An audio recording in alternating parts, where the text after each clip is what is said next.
So here we are. Welcome to this lecture called Living into the Coming World. And it's a lecture that I'm giving for the benefit, partly for the benefit of the schooling course, my schooling course, which started or will start, officially start on Saturday. We had a meeting yesterday. But officially we start on Saturday, but also for anybody who does my courses, but also just anyone who is interested in Rudolf Steiner's artistic impulse. And this lecture is very much, you might say, about the theoretical, philosophical background, but also I want to look a little bit more closely at his sketches, because I don't think, in my experience, they're really not beyond a few obvious ones. They're not well known. You may have seen them on the covers of books and thought, oh, what a strange picture. Or you might have seen them used in advertising. But I would like to place them in the context of just what they are, why they're called training sketches, and in what way do they go beyond being a training sketch for the visual artists? And to start this off, before I actually start the slides, so of course I've got quite a lot of slides, but before I start the slides, I'd like to tell you a little anecdote as to not only where the name for this lecture comes from, but also how it came, you might say, came to be something that became an important theme for me. So Living into the Coming World was the name of a workshop that I did back in 25 years ago, I think in the year 2000. It was a weekend workshop, and I ran it with a friend of mine who's a Goethean scientist.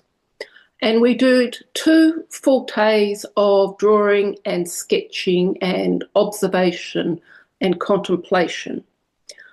And it was very much about Goethean science, Goethean as we were calling it then. It was a Goethean observation with artistic exercises. But what we used as our basis to, you might say, apart from Goethe's indications on the use of colour and various things such as what is meant by intensification and polarity and things like that in the plant.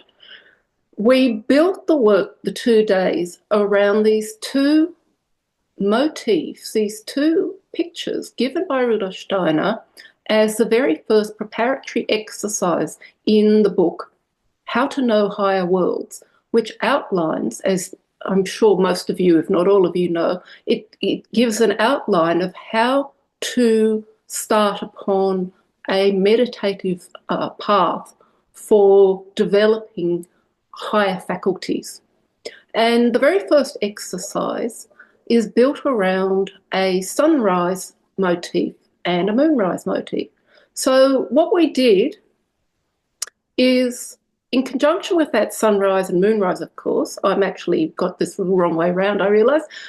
The motif is that the exercise is to imagine a growing or leafing plant, something in, what we imagine the spring stages of plant life.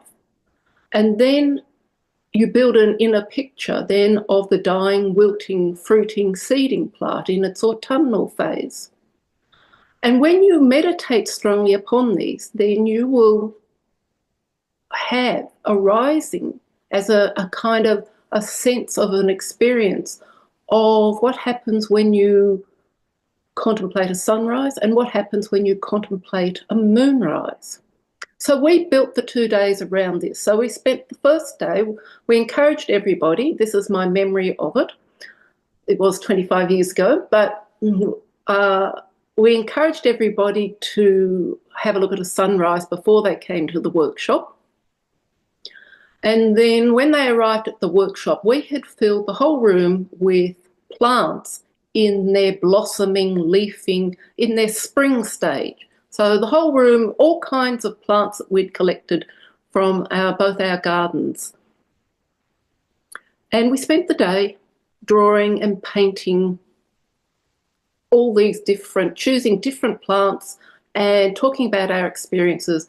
And then that evening, we went to view the moonrise.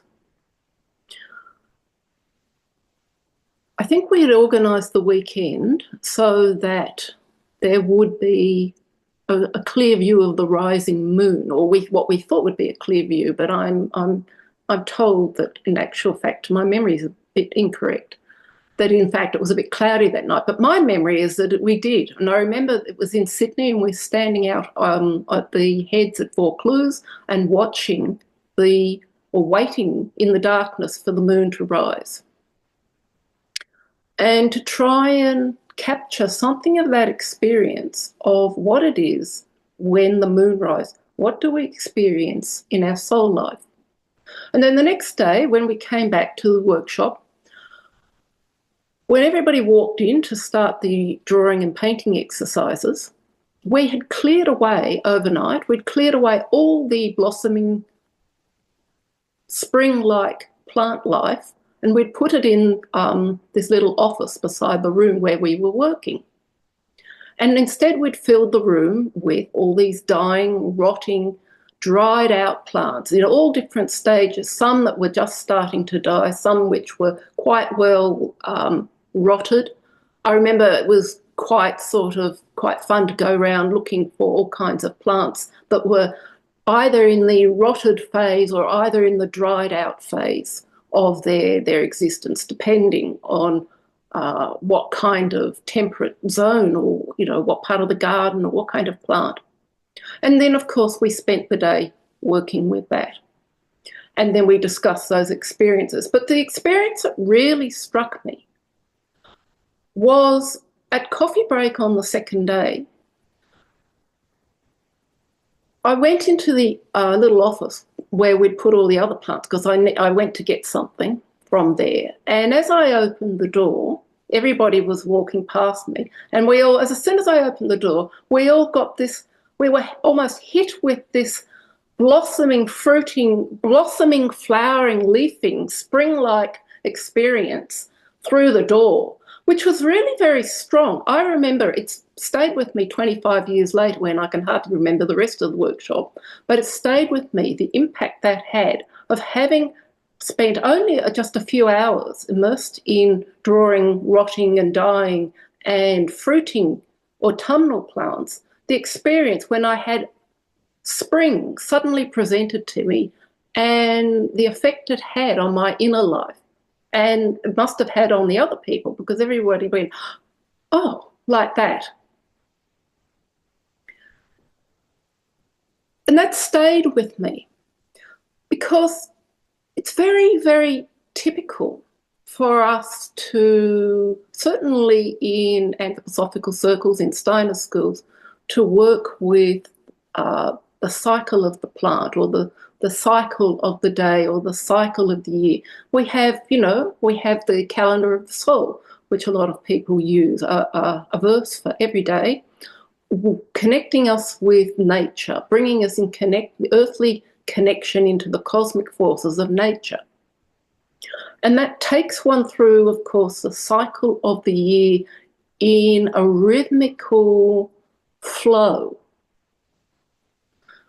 But it's a very different experience if you work with the calendar of the soul for the day, say the 1st of March, but you also work with its alternate verse, its opposite verse, the one that the people in the other hemisphere are working with. And if you try and work with the two together and see how they complement each other and how they work, it takes you into a very different space. So it is with this exercise given as the very first preparatory exercise in how to know higher worlds. The blossoming plant, the seeding, fading plant, the sunrise and the moonrise. And this picture of the alternation of the living forces of nature, Rudolf Steiner asks us to cultivate in our inner life as a mental exercise, as preparatory to taking on a path of meditation. However, when you look at the training sketches that he gave to the visual artists, and he was asked, as he was by others, he created a eurythmy program and a creative speech program. He was also asked by the visual artists for some kind of program, but he didn't give any textual exercises. He gave this series of training, what he called training sketches. And in these training sketches, we see the very similar, if not the same things that we see in his, not just his exercises in How to Know Higher Worlds, but in his Calendar of the Soul, in his exercises in the, you find it in all places, the agriculture lectures. They are, you might say, principles, foundational principles of which you might say the structure on which the philosophy or the spiritual science of anthroposophy is, you might say, hangs on that structure. So in this session, I want to look at how we can work with these training sketches and beyond, and how they work upon us. So I'm going to start the slides now. But I also just want to say, and this will come up on the very first slide, that living into the becoming world is also, we chose that name from Goethe himself, from a poem he wrote towards the end of his life called Die and Become. And we'll see that on the very first slide. Die into becoming. Grasp this, or a sad and weary shall your sojourn ever be on the dark earth dreary. And it's often, you see a more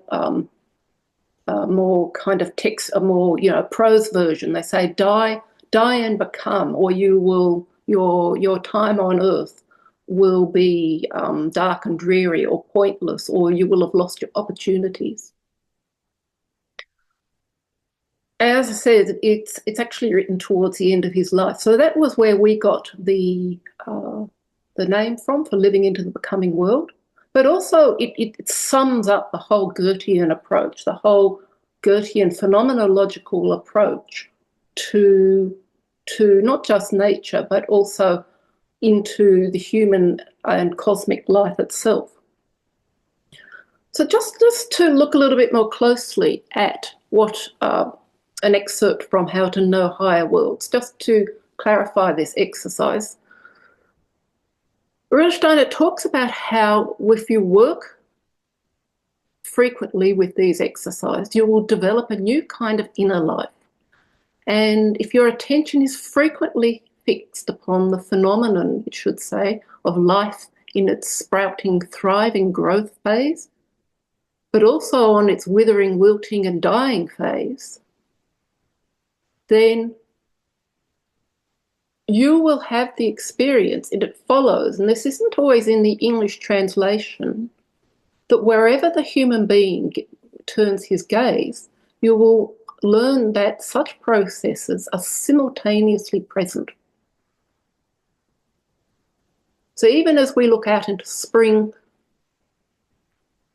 there's a kind of an inner resonance with autumn, or summer with winter, or night with day. And he says that when we cultivate such forces, they lead to very significant spiritual results. A kind of the point of attention, he says, should be directed towards the perfect inner balance upon both phenomena. So this is something that we'll see anyone who's worked with the training sketches or with the sunrise and the moonrise will have an experience of, is that if you hold them both in balance before you, then in you, or as pictures before you, then you want to try and achieve a balance between the two. And then he says, when you do this, feelings and thoughts of a new kind, unknown kind, will be noticed uprising in the soul. And the more attention is fixed alternately upon these two, the more vivid these feelings will become. So he's talking about how a new kind of inner life begins to develop in us. So here we have, he actually then gives us these two sketches. This is part of his training sketches, but we have here on the left, of course, a rough sketch of a sunrise. And on the right, we have a rough sketch of a moonrise. These were always done quite quickly, pastels on whatever paper was handy. And since they were created over 100 years ago, you'll find that, no, not 100 years ago, yes, just 100 years ago, yeah, that our reproductions of them aren't necessarily the best, but we have descriptions of them from people of the time to help us. So anybody who has worked with this exercise from knowledge of how to know higher worlds, I would be very surprised if you hadn't found it rather difficult to see how the fading, wilting, dying plant could evoke an experience of a moonrise.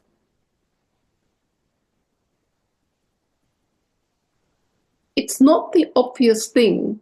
It's not the obvious thing, experience that we think we would have. Sunrise, yes, the plant opening up into the world. Moonrise, the moon is also rising and the plant is in its physical form contracting. So how, as so often we find in anthroposophy, there is something of a tension, of a contradiction, of a bit of a riddle. So those are just two examples, from paintings of mine, of filling those out. So I'll talk a little bit more about that later, about how one works with the training sketches. But here we have a couple of interpretations. And we see on the one hand with the sunrise, this sense of the real streaming out from a centre, and the lifting of the sun, the new sun, very hot sun, above a hillside. And then in the moon, we have this curious triple moon with these radiating forms, which I have intensified that sense of the rhythmic forms that you see in water and air forms. A sunrise and a moonrise. And if one was spending time, and I won't spend time now, but if you were to sit and spend time contemplating one and then turning to the other and contemplating it a while and trying to work with it meditatively, it would be interesting to see then what kind of experience, how you would relate that to the growing plant and the dying plant.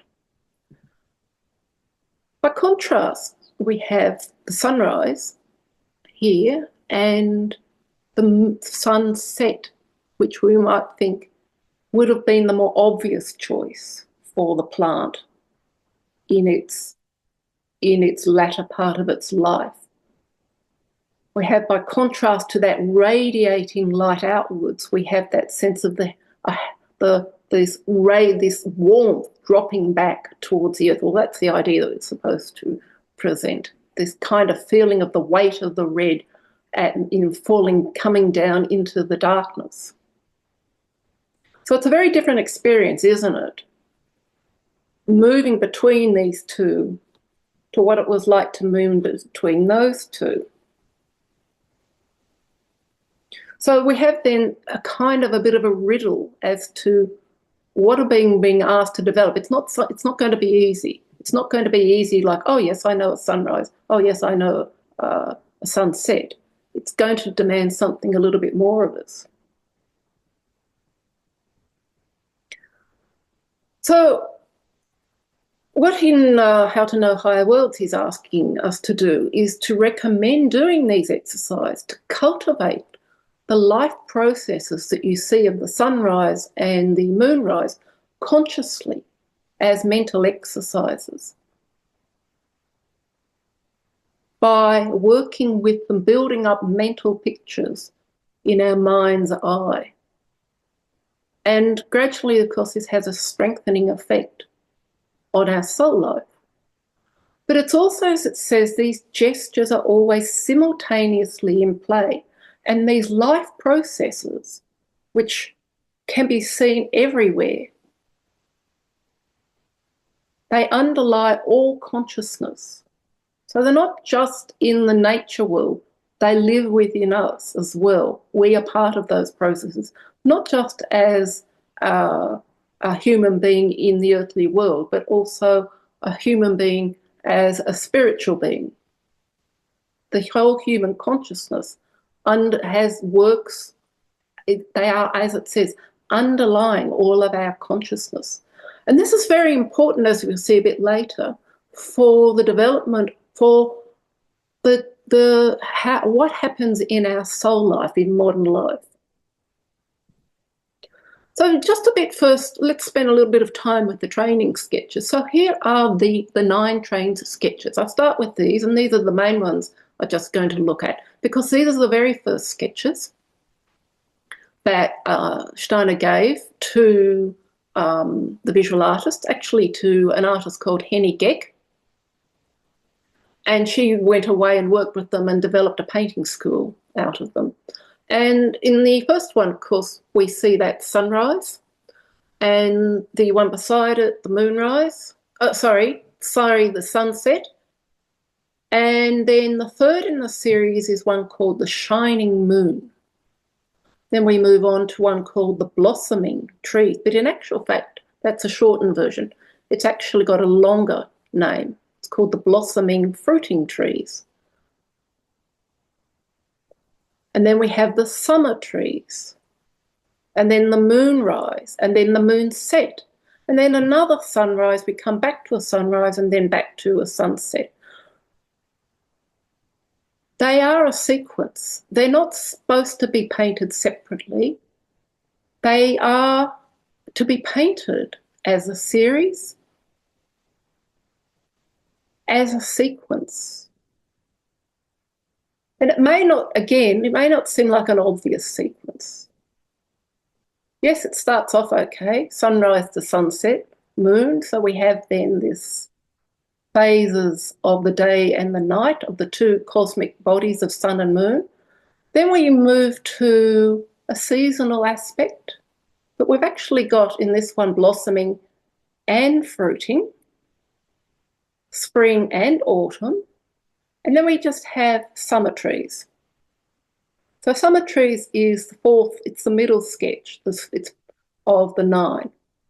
We have 4 before and 4 after. And then we go on to spend more time with the moonrise and the moonset as the development of the shining moon. And then you might say we recapitulate the sunrise and the sunset again. It's quite different motifs. And these are actually not very well preserved in colours. They look very muddy, but they're not supposed to. So just to look at a couple of examples a bit more close up. So here we have the blossoming fruiting trees and the summer trees. And it's very interesting to create this painting that you don't want just a spring. It's like you want to have something of the autumnal. Of course, not necessarily all trees blossom in spring and fruit in autumn.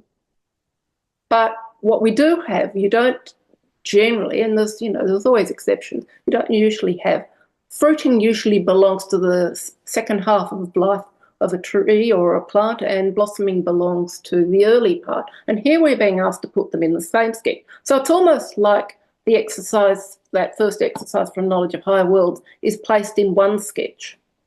And then we have the summer trees as the following sketch.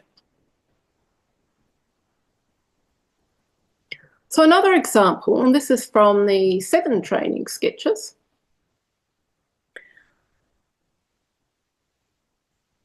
Which some of you will be worked with, or a number of you will have worked with, is the trees in sunny air and the trees in storm. And here we have quite a different sequence. They are, as I said, they come from a different series, a series of 7, which again starts with the sunrise and ends with a picture of a motif of the mother and child, the Madonna. But in this particular one, what we see is in the trees with sunny air, we're working with very much the breathing of the world. There's rhythmic qualities that you have in, you might say, the water and air forces, the middle realm of the earth as they work in nature, but also, of course, relating to our rhythmic system as well. And then we're given a contrast with the trees in storm of where a kind of a chaos or disorder comes into that breathing rhythm.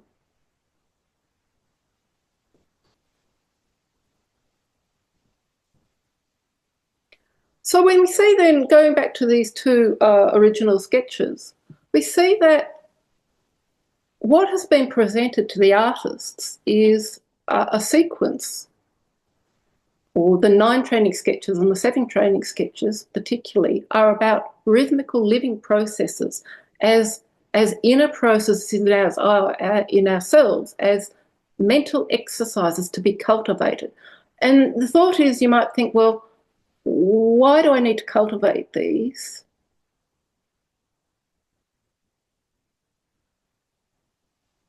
Why, you know, we know them, don't we? We live with them. We all know about them. The sunrise and the moonrise and the sunset and the movement of the air and nature around us, they're kind of almost like go without saying. They're just sort of, these days in our modern world, they're taken for granted. We're being asked in these exercises, both if drawing and painting or if contemplating them, to bring them up, bring them to our consciousness and actively work with them.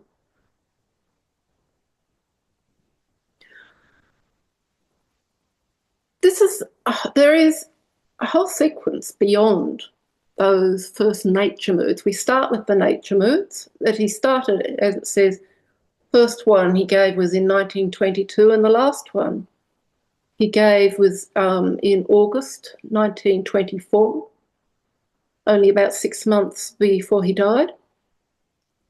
And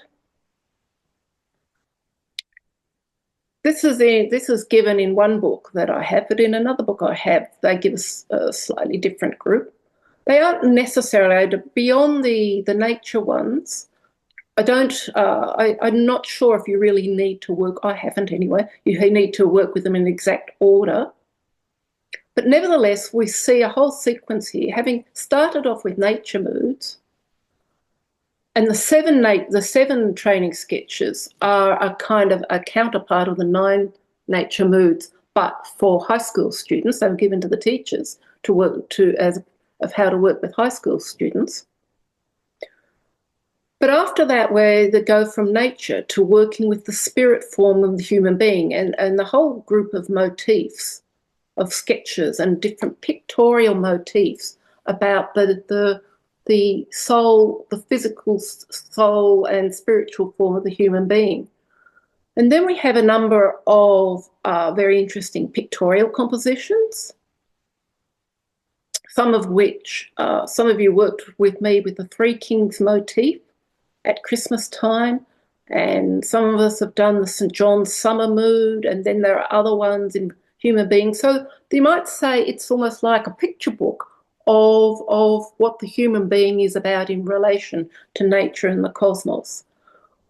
And then at the very end, we have these last 4. We have the new life, Easter, the archetypal plant, and the very curious archetypal human being.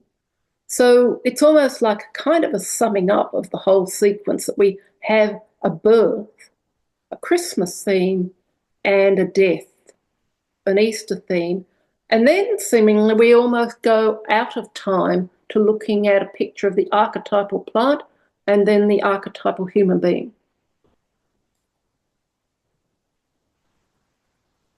But it also, as well as these sequences, we're also asked to do different things. Like, these are 3 different sketches of he gave us of the sunrise motif. And they're all very different. And if one works with them, I mean, they look different. And if you work with them, then you'll have very different experiences of them.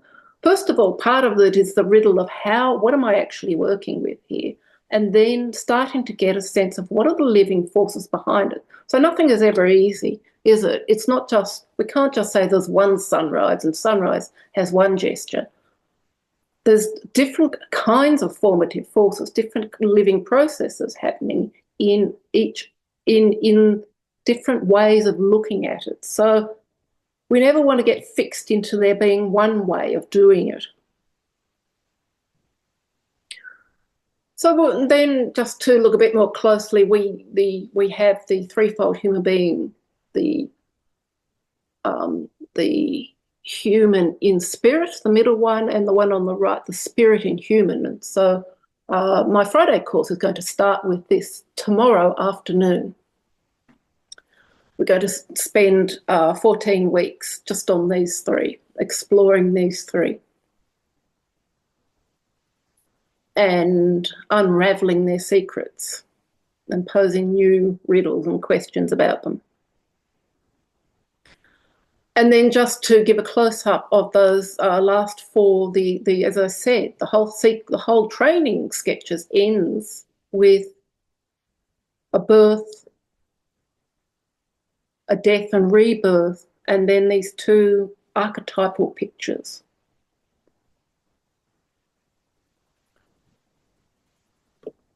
As I said, they are just rough pictures. So that is the a whole kind of, in a whole lifetime, it could be difficult to work through all those and really understand all of them.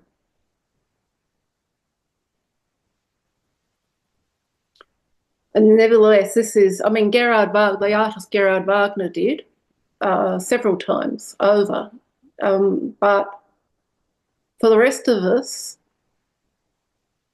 we haven't necessarily had all the years to put aside to simply work on them in this way. But nevertheless, this is a kind of a sequence, and it is a path of development from that first sunrise through to the Easter and the archetypal images. So to just go beyond that now, as to what is all this about. Now, in his one of his lectures in Art in the Light of Mystery Wisdom, Rudolf Steiner makes this statement: everything in the world has 2 sides, which are polar opposites. And we see this throughout all his work. There's always these polar opposites at work. Wherever you get light, there's darkness. Whether there's good, there's evil. Day, night, spirit, physical, etc., etc. These 2 sides, there's always, in the Manichaean philosophy, they put it sort of where, that there's always that the light of a candle casts a shadow. You can't actually have light without darkness. Or to see the light of a candle, you have to take it into a dark place. So we're always working with these polarities, these contradictions, these things that seem to have completely opposite natures. But he says then, and this is a quote from a personal reminiscence from Steiner to one of the artists, to Turgenev, who worked on the stained glass windows of the first Goetheanum. He says, what's important, however, is what lies between these polar opposites. What lies between what arises between. That's more important than what is. And when we look at the exercises from Knowledge of Higher Worlds or the training sketches, the 9 training sketches or the 7 or any of these sequences, and I should just go take an aside here, I'll just go back to bring up.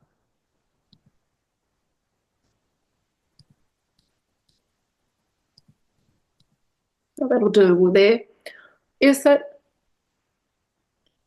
it's very important that they are always placed, that you try and have all 9, you know, if you're going to hang them on the wall, you have all 9 around you. But but you can also just have 2 from the sequences. What I'm saying is it's important to work with series and sequences and polarities, not just to have, unfortunately, I often see this in Rudolf Steiner houses around the world, that maybe there's just one from a sequence put up on the wall. And then you realise that who's ever hung the pictures, possibly whoever painted them, hasn't understood that it's not supposed to be there just on its own. You're not supposed to just see a sunrise, a static picture as if it doesn't have out of context. It's always, you should see everything. Everything should be painted and hung and worked with in sequences and polarities. Because, as he says, it's what arises between, and it's part of the meditative exercises that, as he says, as you move between these polarities, or what can be called counter images, something new arises in the soul. But you have to do the active work. And you can do it through meditation, or you can do it through art.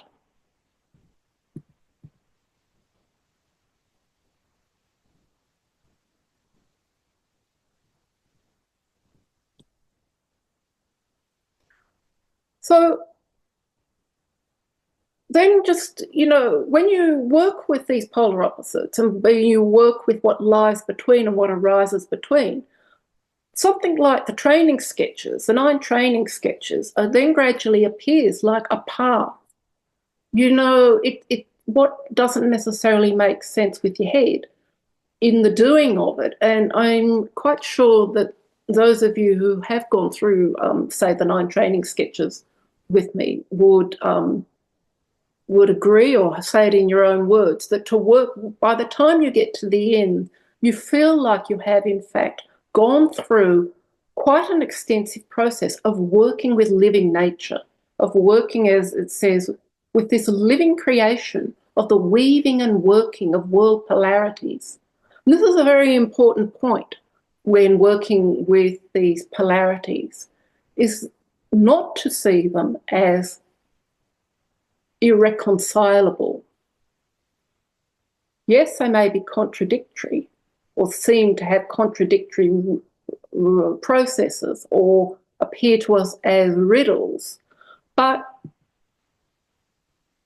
as it says, they embody these processes that are active not only in nature but in the human and in the cosmos. Sequences, series, flow, the flow of the seasons, the flow of our lives.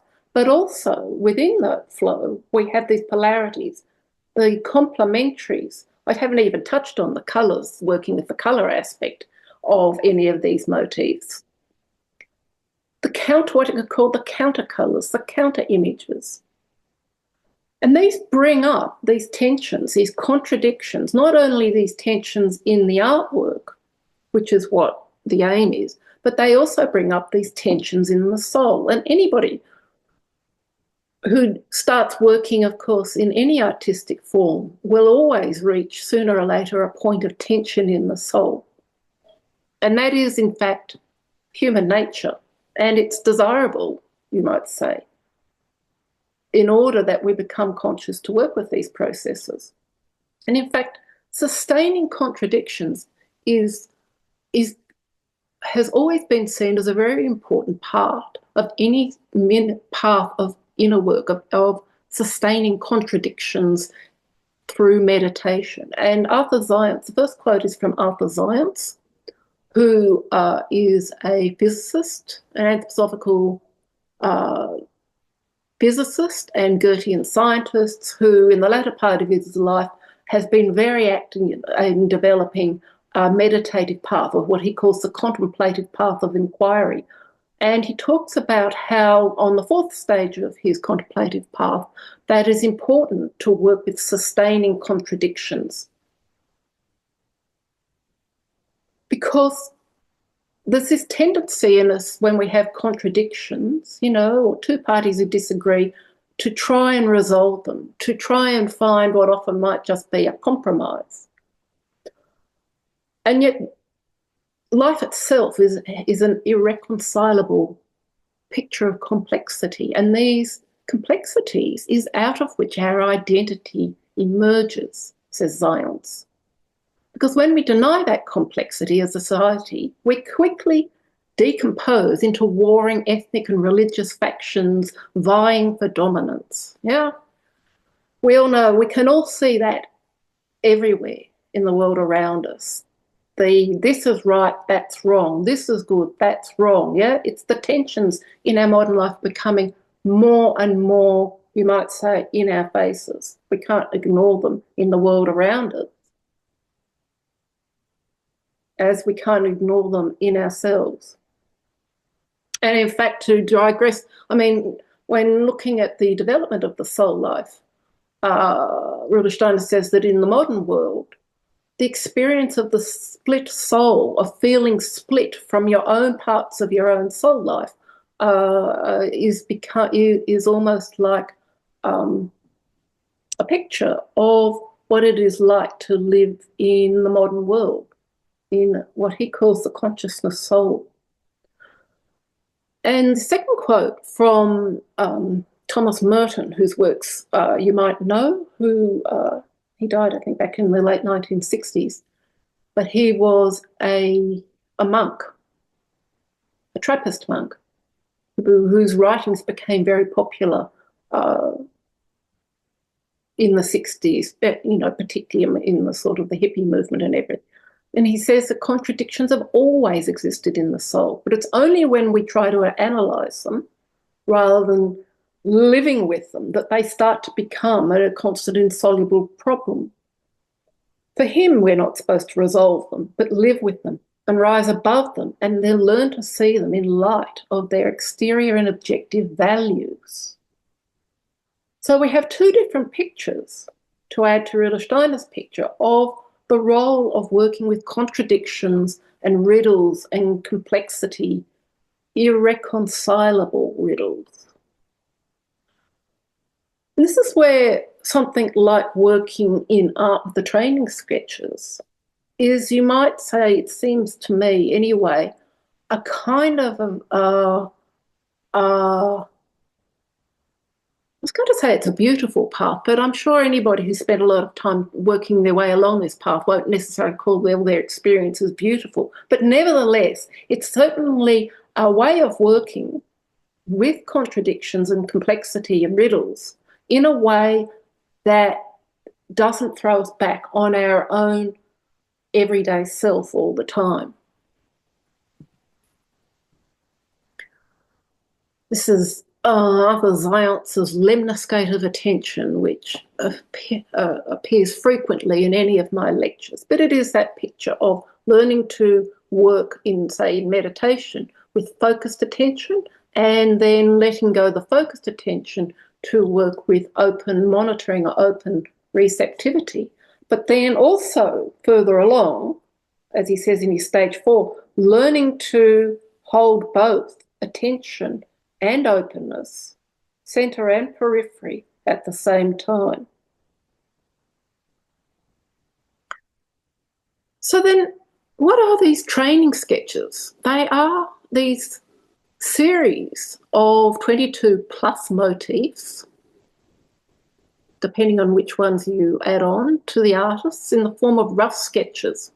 And I should stress that they are rough sketches. They are to be seen as picture seeds, to be grown. So they should not be religiously copied and that's it. Say, well, this is what Steiner did and that must be right. So therefore we mustn't do anything to them. We just sort of should copy them. No, that was the opposite idea to what he intended. They were rough sketches as the foundation towards a new art, a renewal of the art of painting, as it says, as starting points, not ending points. And when one says they're called training sketches, but sometimes people wonder, what is it that's being trained? Because it's not just an artistic, it's not just a training in creating pictures of a certain point and developing certain techniques. It's a training for the soul life. But, what does this mean?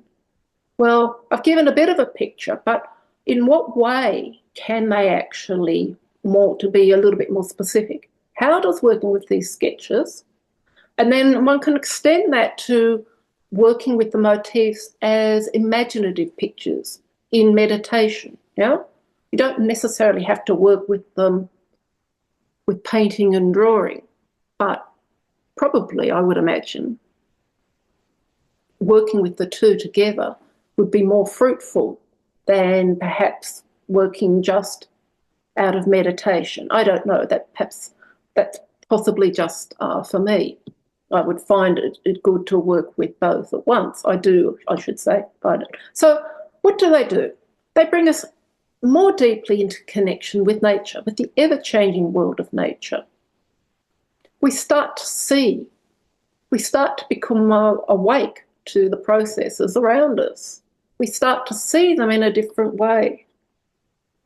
So they connect us with nature, and they lift us out of a kind of seeing everything as static into seeing things as a perpetual state of becoming.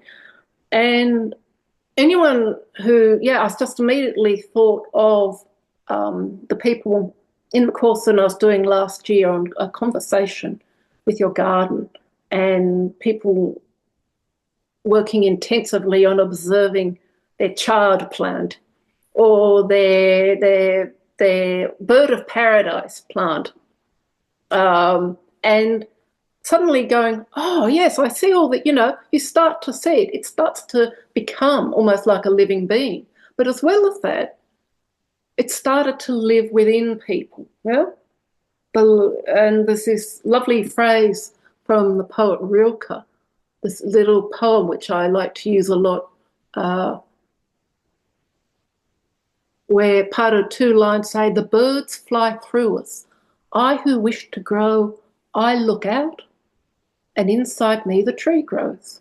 So when I really look out into the world grows inside me and brings us more deeply into connection, and we begin to live more, breathe more into the becoming world, the die and become, becoming and dying and rebirth. So it brings everything to movement in us, and that not only affects our way of seeing the world, it also affects the way we think. It starts to bring more movement into all our processes, inner processes. It makes us, it should say, us think more, our thinking more flexible, like water, like plant. Some of you may know the book Thinking Like a Plant, who's by the Goethean scientist whose name suddenly escapes me, but you know who I mean. Or Thinking Like Water, as the Goethean scientist Theodor Schweik talks about, which has been my particular study. It makes our thinking move, like having that flow and resistances and that mobility and quality that we see in the natural forces around us.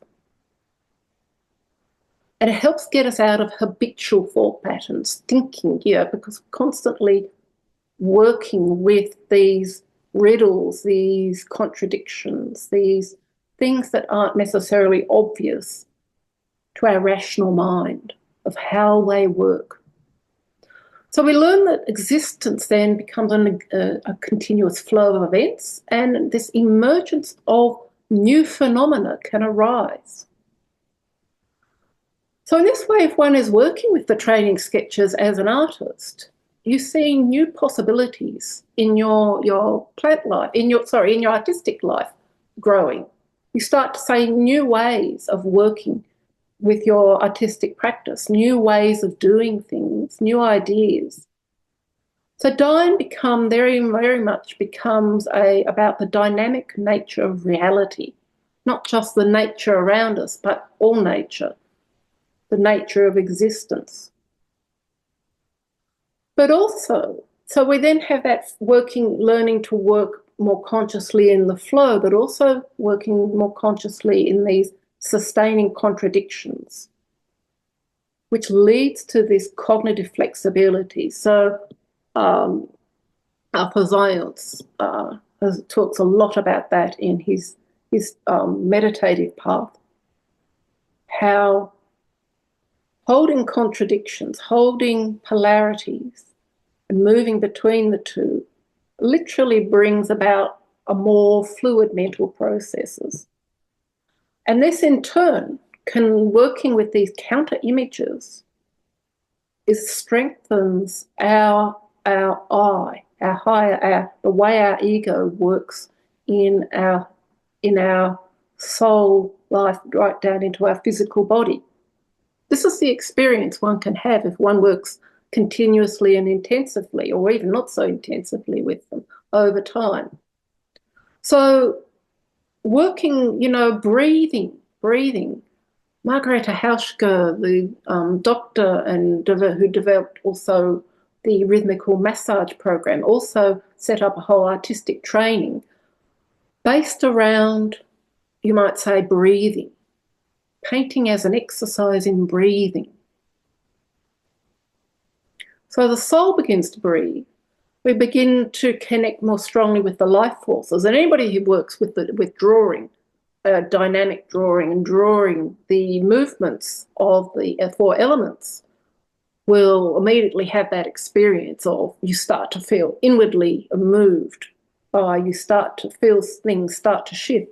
And then that helps you then sit more at home in your physical body. So you feel more yourself.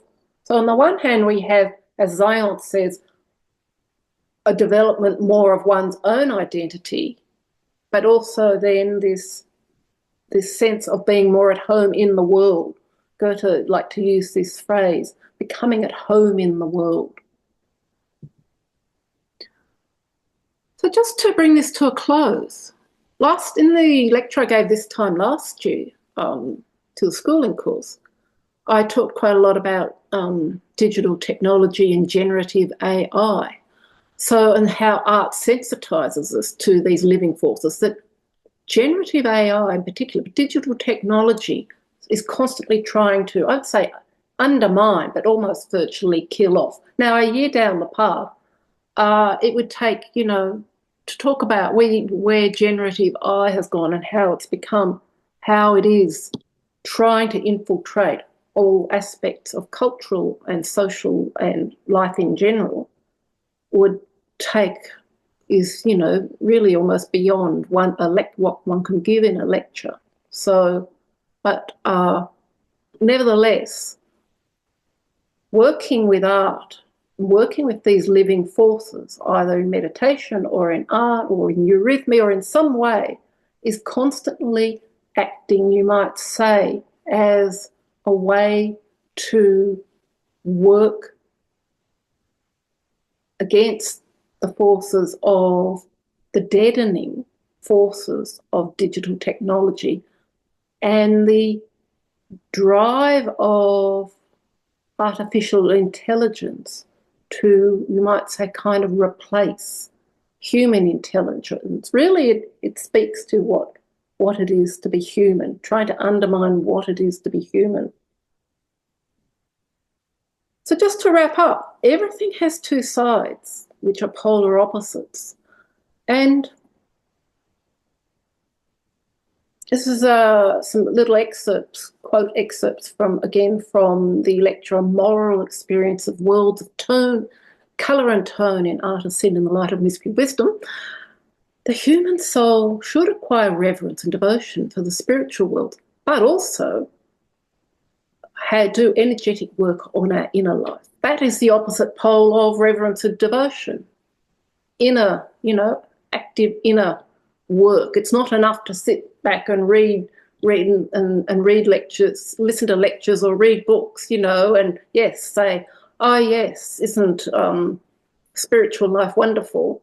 We actually have to energetically work because, as he says, souls must be stimulated again by a power from within. They must be taken hold of by the inner forces of things so that whatever meets us in life and whatever takes place around us, whether it's easy to understand or not, we shall always avoid the danger of losing ourselves.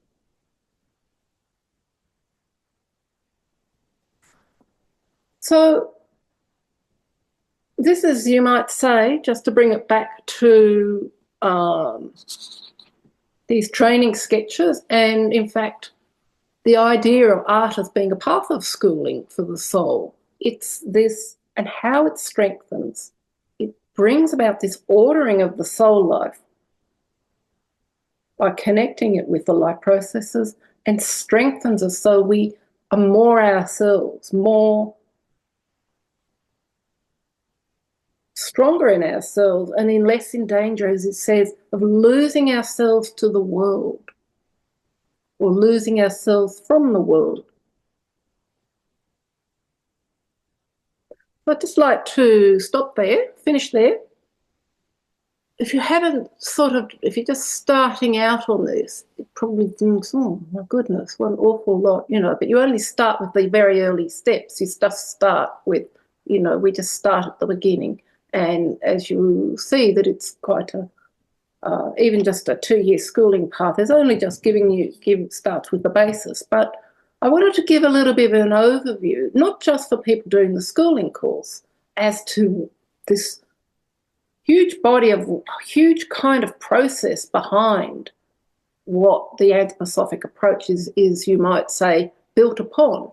But also because I don't think that very many people, certainly not in Australia, my experience is that hardly anyone in Australia really knows anything much about the training sketches. And they're not, when they do know something about them, they've not understood. They're not understood that they're not just pictures of sunrises and moonrises of what they're supposed to be. They are actually a training. They are working with very different things to what one might think that they are. Yeah, it's as I said, I've given that I've told you something about them, but as the people who shared their experiences, you'll understand from the little bit they said, it can be very hard to put into words what it is you're actually experiencing. But nevertheless, there's obviously very strong experiences to be had from working with this methodical path. And most people know about, from Steiner education, they know about, a bit about the Goethe's colour circle and painting with wet on wet and doing nice veil paintings of angels and plants and things like that. But not many people realise that there is a very comprehensive, quite demanding but very worked through program in the visual arts that goes well beyond. It's built on Goethe's work, but goes well beyond anything that you will experience in the general life of Steiner school or generally in the anthroposophical world. In Australia particularly, but also in other parts of the world. And how really it's not just something for people who paint and draw. But obviously they speak mainly to those people, but it can also be a path of meditation upon the pictures. So it almost takes you from that first preparatory exercise in how to know higher worlds. I mean, you know, it takes you along a very long a path through developing this capacity to develop imaginative knowledge, imaginative pictures. So anyway, what I'd just like to do, I just want to finish with that is actually the poem. Here is the poem, Die into Becoming, from Goethe. Rather very much a 18th century 19th century way of words, but nevertheless, die and become is, and it's not just Goethe who uses that idea of what it is, of a spiritual path requires us to die and be reborn in the spirit, so to speak. Yeah. Okay, thank you, everybody. I hope you found that fruitful, interesting, challenging, and you don't now feel like you're run away if you've only just starting. And I will say good night or good morning to those of you who are in the Northern Hemisphere. So, and I will see you, many of you, shortly.